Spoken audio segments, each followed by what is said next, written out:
On the 5th of March, 1953, the most feared man on earth stopped breathing, and an empire of 200 million people was suddenly, terrifyingly leaderless. Joseph Vissarionovich Stalin, General Secretary of the Communist Party of the Soviet Union, ruler of a nuclear superpower, architect of industrialization and mass death in equal measure, died in his dacha at Kuntsevo, just outside Moscow, after suffering a catastrophic cerebral hemorrhage days earlier. But what was the country he left behind actually like? What did Soviet citizens wake up to that morning, and what had their world become after nearly 3 decades under his absolute control? To understand the Soviet Union at the moment of Stalin's death, you have to understand what it felt like to live inside a system built entirely around one man's will. By early 1953, the USSR was the second most powerful nation on the planet. It had detonated its first atomic bomb in 1949, tested a hydrogen device in 1953, controlled a sphere of influence stretching from East Berlin to Pyongyang, and commanded the largest standing army in human history.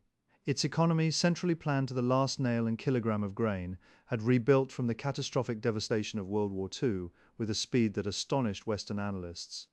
Steel production had tripled since 1940. New cities had risen from nothing in Siberia and Central Asia. The Moscow metro, with its chandeliers and marble halls, was meant to feel like a palace for the proletariat, and in some ways it did. But all of this came at a cost that no official statistic would ever capture. The human reality behind the production numbers was staggering. An estimated 18 million people had passed through the Gulag system by 1953, laboring in conditions that killed hundreds of thousands. Entire nationalities, Chechens, Crimean Tatars, Volga Germans, Kalmyks, had been deported wholesale during the war, loaded onto cattle cars and dumped in the frozen steppe of Kazakhstan and Siberia, accused collectively of collaboration with the Nazis on the flimsiest or entirely fabricated evidence. The Soviet countryside, collectivized at gunpoint in the early 1930s, had never truly recovered. Peasants on collective farms earned so little that many survived only because of their tiny private garden plots, which the state grudgingly permitted. Meat, butter, and fresh fruit were luxuries that most rural families saw rarely, if at all. In the cities, communal apartments were the norm. Multiple families sharing a single kitchen, a single bathroom, listening to each other through thin walls, knowing that any neighbor might be an informant. And informants were everywhere. If you find yourself drawn to this kind of history, the real texture of life behind the propaganda posters, the mechanisms of power and fear that shaped an entire civilization, then this channel exists for people exactly like you.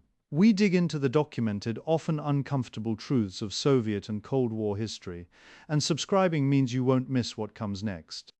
By 1953, the apparatus of state terror had been operating at industrial scale for over 2 decades. The Ministry of State Security, the MGB, employed hundreds of thousands of officers, agents, and informants. Its predecessor organizations, the NKVD, the NKGB, had conducted the Great Purge of 1936 to 1938, which killed somewhere between 700,000 and 1.2 million people by execution alone, according to records partially declassified after the Soviet collapse. By Stalin's final years, the terror had not stopped. It had merely shifted targets. In January 1953, just weeks before Stalin's death, the Soviet press announced the so-called Doctors' Plot, an alleged conspiracy by a group of predominantly Jewish physicians to poison top Soviet military and political leaders. The accused doctors were arrested, subjected to brutal interrogations, and forced to sign confessions. The campaign had an unmistakably anti-Semitic character, and many historians believe it was building toward a broader purge, possibly a mass deportation of Soviet Jews to Siberia and Central Asia. Some sources suggest that plans for new labor camps were already being drawn up. Whether Stalin intended a full-scale deportation remains debated, but the atmosphere of escalating persecution was undeniable. His death may have prevented something truly catastrophic. Think about what it meant to live inside that atmosphere. You are a doctor in Moscow in February 1953. You read Pravda over weak tea in your communal kitchen and see your profession described as a nest of murderers and saboteurs. Your Jewish colleagues have stopped coming to work. Some have been arrested. You do not know if you are next. You cannot discuss your fear openly because the person sitting across the table, your neighbor, the retired army officer or the factory clerk, might report your words to the local MGB office before lunchtime. This was not paranoia. This was rational calculation in a system where a single denunciation, even a false one, could send you to a camp in Vorkuta or Kolyma for 10 or 25 years. The Soviet legal system in 1953 operated largely on the principle of confession. Physical coercion during interrogation was not only permitted but, following a 1937 directive personally approved by Stalin, explicitly encouraged when dealing with so-called enemies of the people. And yet, and this is one of the most psychologically complex aspects of the Stalinist system, millions of Soviet citizens genuinely believed the propaganda apparatus was not merely coercive, it was also in its way seductive. Soviet citizens in 1953 had grown up in a world where the state controlled every newspaper, every radio broadcast, every film, every textbook. Many had fought in the Great Patriotic War and associated Stalin personally with the victory over Nazi Germany, a victory that had cost the Soviet Union an almost incomprehensible 27 million lives. Stalin was the generalissimus, the father of nations, the man whose portrait hung in every schoolroom and office, whose name was woven into the national anthem, whose collected works sat on the shelf of every library. For many people, especially those who had not been directly touched by the repressions, and the system was careful to keep terror targeted enough that most people knew someone who had been arrested, but could still tell themselves that their own loyalty would protect them, Stalin represented security, order, and national greatness. This duality is essential to understanding what happened when he died. The grief was real for many. When Radio Moscow broadcast the announcement of Stalin's death on the morning of March 6, 1953, he had died the previous evening, but the news was held until morning. The reaction across the country was one of shock, anguish, and in many places, genuine mass mourning. People wept in factories, in schools, in military barracks. In Moscow, enormous crowds began moving toward the Hall of Columns in the House of the Unions, where Stalin's body was to lie in state. What happened next was a disaster that the Soviet government tried for decades to bury. The crush that occurred in central Moscow during the funeral proceedings killed an unknown number of people. Estimates range from dozens to several hundred, though precise figures have never been officially confirmed. The crowds were so dense in the streets around Trubnaya Square that people were pressed against buildings, fences, and military trucks. Some were trampled, others suffocated standing up. The authorities had failed to manage the flow of hundreds of thousands of mourners converging on the city center, and the military cordons only made things worse by channeling the crowd into bottlenecks. Eyewitness accounts describe scenes of panic, screaming, and bodies underfoot. The filmmaker Yevgeny Yevtushenko, then a young poet, later described the crush in his memoir, recalling the feeling of being lifted off the ground by the sheer pressure of the crowd.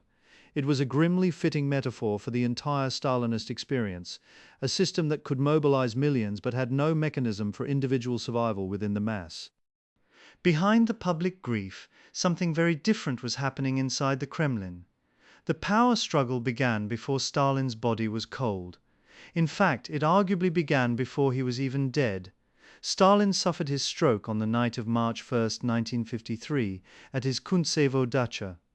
His guards, terrified of disturbing him, he had given strict orders not to be disturbed, did not check on him until the following evening, when they found him on the floor of his dining room, soaked in his own urine, barely conscious.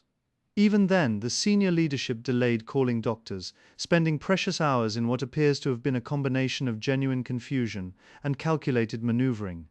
Lavrenti Beria, the head of the secret police and one of the most powerful men in the Soviet system, was among the first to arrive.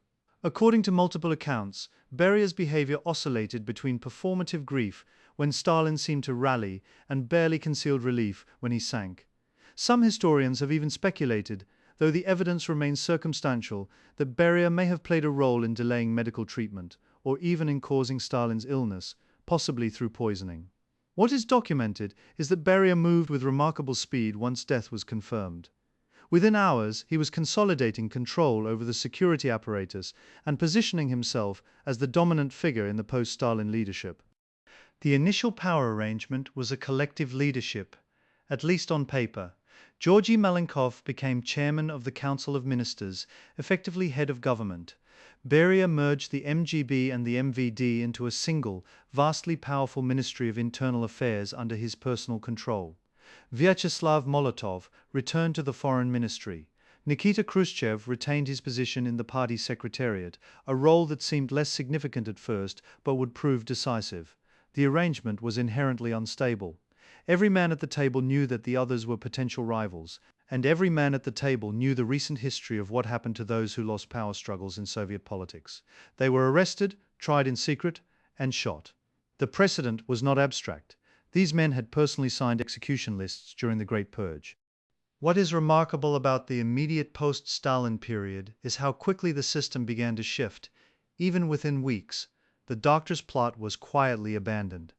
On April 4, 1953, the arrested physicians were released, and Pravda published a brief notice acknowledging that the case had been fabricated and that confessions had been obtained through impermissible methods of investigation.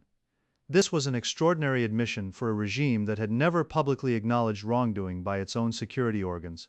It was Beria, of all people, the man who had overseen the execution of thousands, who pushed most aggressively for de-escalation. He proposed amnesty for certain categories of prisoners, reduced the powers of the secret police in some areas, and even suggested loosening Moscow's grip on the non-Russian Soviet republics. His motivations were almost certainly strategic rather than humanitarian. By positioning himself as a reformer, he hoped to build a broader coalition of support. But the irony is suffocating. The man most responsible for administering terror was now arguing for its moderation. The other members of the leadership watched Beria's maneuvers with growing alarm. He controlled the security forces. He had files on everyone. He was, by all accounts, personally ruthless and feared by his colleagues in a way that went beyond normal political competition. Khrushchev, who later described Beria in the most venomous terms, began quietly building an alliance against him.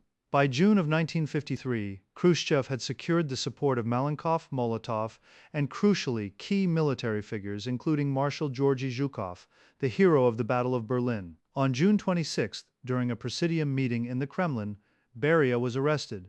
The accounts of the arrest vary in their details. Some versions have Zhukov personally seizing Beria, others describe a group of armed officers entering the room, but the outcome is not in dispute.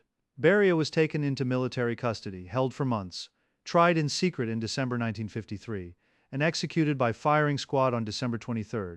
His body was cremated. The man who had terrorized millions was erased with the same bureaucratic efficiency he had once wielded against others. Now, step back from the Kremlin intrigues and consider the country itself. What was everyday life like for the average Soviet citizen in March 1953? The answer depends enormously on where you were and who you were. A factory worker in Leningrad lived a fundamentally different life from a collective farm worker in Ukraine, or a prisoner in a labor camp above the Arctic Circle. But certain features of the system were universal. Housing was catastrophically short. The war had destroyed approximately 1,700 cities and towns, and 70,000 villages across the Western Soviet Union. Reconstruction had prioritized heavy industry and military infrastructure, not residential construction. In Moscow, the average living space per person was approximately 4 to 5 square meters, roughly the size of a large closet. Families of 4 or 5 people lived in single rooms within communal apartments, sharing kitchens and bathrooms with strangers. Privacy was essentially non-existent. The communal apartment, or kommunalka, was not merely an inconvenience. It was a social institution that shaped relationships, created surveillance networks, and bred a particular kind of Soviet personality, guarded, watchful, skilled at managing appearances. Food was available but monotonous and often scarce outside the major cities. The rationing system introduced during the war had been officially ended in 1947, but the reality on the ground was that state shops frequently ran out of basic goods. Bread, potatoes, cabbage, and kasha formed the core of most diets. Meat was expensive and unreliable. Fresh vegetables and fruits were seasonal at best, unavailable at worst. The black market and the kolkhoz markets, where collective farm workers could sell surplus from their private plots, filled some of the gaps, but at prices that many workers could not afford. A skilled factory worker in 1953 might earn between 600 and 1,000 rubles per month, while a kilogram of butter on the open market could cost 40 to 50 rubles. Clothing was similarly limited. A single winter coat might represent a month's wages, and shoes were a perennial complaint in Soviet consumer culture for decades. And then there were the camps. In March 1953, the Gulag system held approximately 2.5 million prisoners, according to internal MVD statistics that were declassified in the 1990s. These were not all political prisoners. A significant proportion had been convicted of criminal offenses, including the many petty theft and labor discipline violations that the draconian wartime laws had criminalized. But hundreds of thousands were imprisoned for political reasons under the infamous Article 58 of the Criminal Code, which covered everything from espionage and sabotage to anti-Soviet agitation, which could mean telling a joke about Stalin. The camps were scattered across the most inhospitable regions of the country. Kolyma in the far northeast, where winter temperatures dropped to minus 50 degrees Celsius, Vorkuta above the Arctic Circle, where prisoners mined coal, Karaganda in the Kazakh steppe, Norilsk in northern Siberia, where they built an entire industrial city with their labor. Mortality rates in the worst camps were staggering. In Kolyma during the late 1930s and the war years, some estimates suggest that 1 in 3 prisoners died. By 1953, conditions had improved somewhat from the worst wartime levels, but the camps remained places of grinding labor, malnutrition, disease, and casual brutality. Here is a detail that rarely appears in the standard narratives. When Stalin died, the camps did not simply go quiet. In fact, the opposite happened. News of Stalin's death and the subsequent amnesty decree, which Beria pushed through in March 1953, releasing over 1 million prisoners convicted of minor offenses, created a wave of hope and unrest among the remaining political prisoners. In the summer of 1953, major strikes and uprisings erupted in several camp complexes. The most significant occurred at Norilsk in May and June, and at Vorkuta in July and August. At Norilsk, thousands of prisoners refused to work, organized committees, and presented demands including review of their cases, improved conditions, and removal of identification numbers from their clothing. The authorities initially attempted negotiation, a response that would have been unthinkable under Stalin, but ultimately used force. At Vorkuta, soldiers opened fire on striking prisoners, killing dozens. These camp uprisings were among the first organized acts of mass resistance within the Soviet system in years, and they were a direct consequence of the uncertainty that Stalin's death had created. When the iron hand relaxed even slightly, the people it had been pressing down began to move. Internationally, the Soviet Union in March 1953 was locked in a confrontation with the Western world that many people on both sides genuinely believed could end in nuclear annihilation. The Korean War was still raging, with Soviet pilots secretly flying MiG-15 fighters against American F-86 Sabres over the Yalu River in what both governments concealed from their own publics.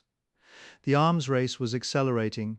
The United States had tested its first thermonuclear device, the 10-megaton Mike shot, in November 1952, and the Soviets were months away from testing their own deliverable hydrogen bomb in August 1953. NATO had been established in 1949. West Germany was rearming.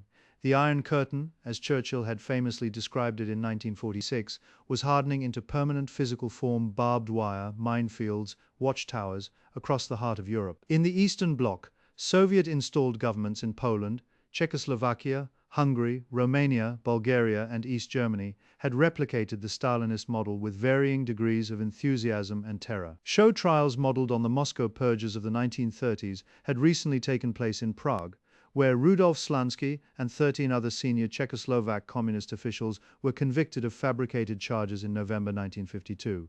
11 were hanged. The paranoia that infected the Soviet system radiated outward across the entire bloc. Stalin's death did not immediately change any of this, but it created cracks. The June 1953 uprising in East Germany, when workers in East Berlin and across the country rose against increased labor quotas, only to be crushed by Soviet tanks, was in part a consequence of the confused signals emanating from Moscow's new collective leadership. Beria had been advocating a softer line on Germany, possibly even contemplating German reunification as a neutral state, an idea that horrified many in the Soviet military and party establishment. His arrest and execution ended that particular line of thinking, but the East German uprising had exposed a fundamental fragility in the Soviet bloc that would recur in Hungary in 1956, in Czechoslovakia in 1968, and ultimately across the entire system in 1989. The cultural landscape of the USSR in 1953 was simultaneously vibrant and suffocated. Soviet cinema, music, and literature operated under the doctrine of socialist realism, which demanded that art depict Soviet life in a positive, idealized manner and serve the interests of the party. The great experimental art of the 1920s, the constructivism of Rodchenko, the cinema of Eisenstein and Vertov at their most radical, the poetry of Mayakovsky had long since been tamed or destroyed. Writers who deviated from the approved line faced not merely bad reviews, but arrest and death. Osip Mandelstam had perished in a transit camp in 1938 after writing a poem mocking Stalin. Isaac Babel had been shot in 1940. By 1953, the safe path for a Soviet artist was to produce works that celebrated industrial achievement, praised the wisdom of the party, and depicted Soviet workers as joyful builders of communism. The result was an enormous volume of art that was technically competent and spiritually dead. But even within these constraints, genuine creative work continued underground, in desk drawers, in private conversations. Boris Pasternak was working on Dr. Zhivago. Dmitry Shostakovich, who had been publicly denounced twice by the regime, continued to compose music of searing emotional complexity, embedding layers of irony and anguish beneath surfaces that could pass official scrutiny. The thaw that Khrushchev would eventually permit, named after Ilya Ehrenburg's 1954 novel, was still to come, but the pressure for it was already building. Consider the Soviet educational system, which by 1953 had achieved something genuinely extraordinary alongside everything it had distorted. Literacy, which had stood at roughly 28% in the Russian Empire in 1897, was effectively universal by the early 1950s. Soviet universities and technical institutes were producing engineers, scientists, and mathematicians at a rate that alarmed Western intelligence agencies. The nuclear program, the rocket program, the vast military-industrial complex, all of these ran on the output of Soviet education. But that same system required every student to study Marxism-Leninism, to memorize passages from Stalin's writings, to accept a version of history in which the party was always correct and the West was an implacable enemy. Critical thinking was encouraged in mathematics and physics. It was potentially fatal in history and philosophy. This selective rationality produced a generation of brilliant scientists who could simultaneously design intercontinental ballistic missiles and recite patently absurd claims about Marxist dialectics with straight faces. The cognitive dissonance was not a bug, it was the system's operating principle. When Stalin died, the Soviet Union was a country of radical contradictions. It was a superpower that could not reliably feed its own people. It had eliminated illiteracy while making it dangerous to read freely. It had defeated the most powerful military machine in European history while imprisoning millions of its own soldiers who had been captured by the enemy because surrender, even when unavoidable, was considered treason. It had built nuclear weapons while millions lived in conditions that would have been considered unacceptable in the poorest corners of Western Europe. It was a society saturated in ideology, yet increasingly populated by cynics who repeated the slogans because they had to, not because they believed. The months and years that followed March 5, 1953, would begin to peel back some of these contradictions, though never fully and never without resistance. Khrushchev's secret speech in February 1956, in which he denounced Stalin's cult of personality and acknowledged the scale of the purges to a closed session of the 20th Party Congress, sent shockwaves through the communist world. Delegates sat in stunned silence, some wept. Others fainted, according to accounts that circulated afterward. The speech was never officially published in the Soviet Union during the Soviet period, but its contents leaked almost immediately and were read in whispered groups across the country and around the world. It did not end the system. It did not free all the prisoners. It did not bring democracy or genuine rule of law. But it broke something that could never be fully repaired, the myth of infallibility. Once you admitted that the leader had been wrong, had been criminal, the question became, what else was wrong? That question would take another 35 years to reach its full conclusion. The Soviet Union that Stalin left behind was not a country on the verge of collapse. Far from it. It would endure for nearly 4 more decades, launch the first satellite and the first human into space, build the most powerful nuclear arsenal in history, project its influence across every continent, and inspire revolutionary movements from Cuba to Angola to Vietnam. But the system's deepest weakness, its dependence on coercion rather than consent, on fear rather than legitimacy, on central command rather than adaptive flexibility, was already visible in 1953 to anyone willing to look. The camps, the shortages, the crushing uniformity of public life, the brilliant scientists who could not buy decent shoes, the collective farmers who worked for almost nothing, the apparatchiks who mouthed slogans they did not believe, all of it was there, encoded in the structure that Stalin had built and that his successors would spend decades trying to reform without dismantling. They could not. The machine was designed to run on terror, and when the terror was reduced, the machine began slowly and unevenly to seize. An empire born from the conviction that history moves in one direction discovered, in the end, that history does not take orders, not even from a man whose portrait once hung in every room in 1/6 of the Earth's surface.